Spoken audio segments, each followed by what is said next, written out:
نقشبندیان عزیزی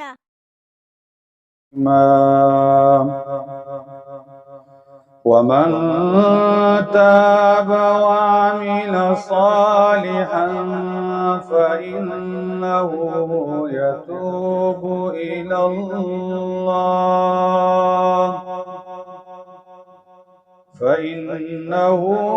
يتوب إلى الله والذين إذا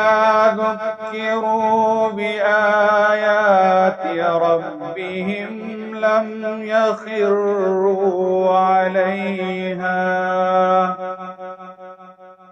لم يخروا عليها صما وعميانا والذين يقولون ربنا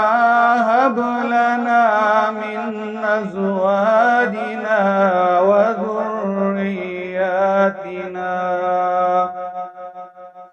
وذرياتنا قرة أعين واجعلنا للمتقين إماما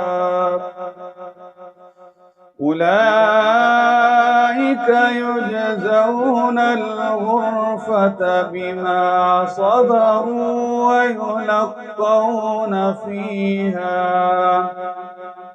ويلقون فيها تحية وسلاما خالدين فيها حسنت مستقرا ومقاما قل ما يعبأ بكم ربي لولا دعاؤكم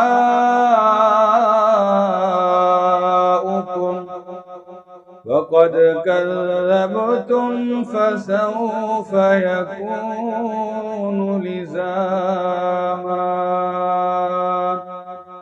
صدق الله العظيم.